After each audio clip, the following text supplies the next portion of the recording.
Hello. Hi.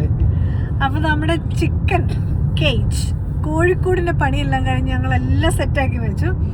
അപ്പോൾ ഇന്ന് ഫാമിലോട്ട് പോവുകയാണ്, പൗൾട്രി ഫാമിലോട്ട് പോവുകയാണ്. അപ്പോൾ അവരെ വിളിച്ചു ചോദിച്ചപ്പം അവൈലബിൾ ആണെന്ന് പറഞ്ഞു കോഴിക്കുഞ്ഞുങ്ങൾ. സോ അത് വാങ്ങാനുള്ള യാത്രയിലാണ്. അവിടെ ചെന്നിട്ട് വേണം നമുക്കങ്ങനെ ഇന്ന ഇനം കോഴികളോ അങ്ങനെ അതിനെപ്പറ്റി വലിയ ഐഡിയ ഒന്നുമില്ല. ചിലരോടൊക്കെ ചോദിച്ചു ഏതാണ് നല്ലത് മെയിൻറ്റെയിൻ ചെയ്യാനും പിന്നെ ഹെൽത്തി ആയിട്ട് ഒത്തിരി അസുഖങ്ങളൊന്നും വരികയില്ലാത്ത രീതിയിലുള്ള കോഴികൾ ഏതൊക്കെയാണെന്നൊക്കെ ചോദിച്ച് കുറച്ച് പേരുകളൊക്കെ മനസ്സിൽ വെച്ചിട്ടുണ്ട്. അവിടെ ചെന്ന് കഴിയുമ്പോൾ നോക്കാം. അപ്പോൾ ഈ കോഴിയുടെ ഫാം ഉണ്ടല്ലോ കുറച്ച് ദൂരെ മാറിയാണ്. നമ്മുടെ അവിടെ നിന്ന് ഒരു 45 മിനിറ്റ്സോളം ഡ്രൈവ് ഉണ്ടായിരുന്നു. നല്ല അടിപൊളി കൗണ്ടി ഏരിയ എന്ന് തോന്നുന്നു. വഴികളൊക്കെ വളരെ ചെറിയ റോഡാണ്. കണ്ടോ, നിങ്ങൾക്ക് കാണുമ്പോൾ തന്നെ മനസ്സിലാവും. ഒരു വണ്ടിക്ക് അല്ല 2 വണ്ടിക്ക് കഷ്ടി കയറി പോകാവുന്ന റോഡ്. നമ്മുടെ മലനാട്ടിലൊക്കെ നമ്മുടെ നാട്ടിലൊക്കെ ചെന്നൊരു പ്രതീതി. അങ്ങനെ മലയെല്ലാം കയറി നമ്മൾ സംഭവ സ്ഥലത്ത് എത്തിയിരിക്കുകയാണ്. There you go. Which one are we having? Just watch them because they really will run. That one? Can you go? Just don't let go of her. Because once she runs, she will run. Neckle, don't squeeze. Both. Once those legs go, they'll just go. You like them? Watch them. They do bounce, but...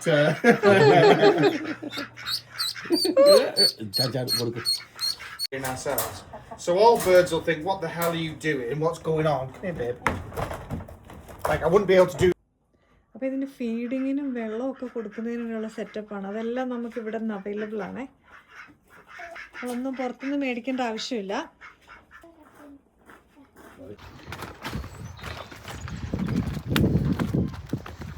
happy ആയോട്ട് കേട്ടോ.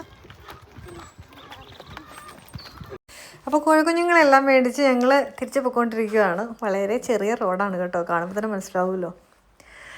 അങ്ങനെ അവറ്റകളുമായിട്ട് നമ്മൾ വീട്ടിലെത്തിയേക്കാണ്. ടൂട്ടു ഭയങ്കര excited ആണ്.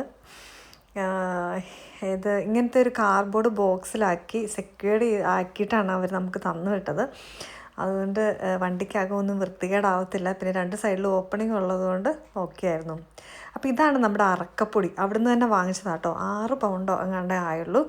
ഈ സാധനം നമുക്ക് ഏകദേശം ഒരു വർഷത്തോളം ഉപയോഗിക്കാം. കാരണം ഇത് കംപ്രസ് ചെയ്ത് പ്രഷർ ചെയ്ത് കട്ടിയാക്കി വെച്ചേക്കുന്നതാണ്.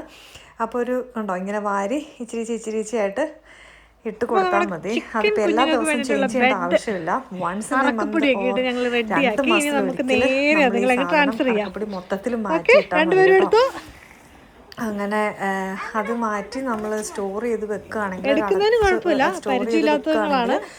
നെക്സ്റ്റ് ഇയറിലോട്ട് നമുക്ക് വളമായിട്ട് ഫെർട്ടിലൈസറായിട്ടും ഈ പച്ചക്കറിയൊക്കെ നടാൻ വേണ്ടിയിട്ട് നമുക്ക് യൂസ് ചെയ്യാൻ പറ്റും. ടൂട്ടുവിൻ്റെ ആ ഒരു സന്തോഷം കണ്ടോ, കോഴിക്കുഞ്ഞുങ്ങളെ പിടിക്കാൻ വേണ്ടിയിട്ട്. അപ്പം ഇത്രയും മുഴുപ്പായതാ. കോഴിക്കുഞ്ഞുങ്ങൾ എന്ന് പറയുമ്പോഴത്തേക്കും 4 മാസം പ്രായമായിട്ടുള്ള കുഞ്ഞുങ്ങളാണ്. ഇനി ഇവിടെ ഒരു കൊളുത്തും കൂടെ പിടിപ്പിക്കാനുണ്ട്. അതിപ്പോൾ നാളെ പിടിപ്പിക്കണം. മാറിക്കട.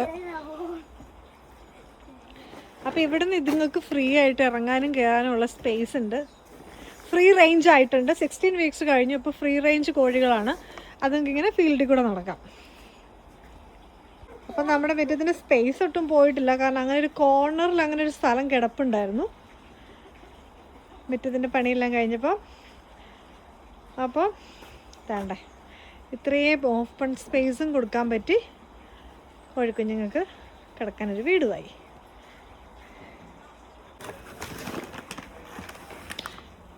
അപ്പോൾ എത്ര ഇത് നിറച്ചും വെക്കണോ ജിനു, അതോ നമുക്കിതൊരു 3/4 ഭാഗമാക്കി വെച്ചേക്കാം. അത് ഇതൊന്നും ഇതുണ്ടല്ലോ.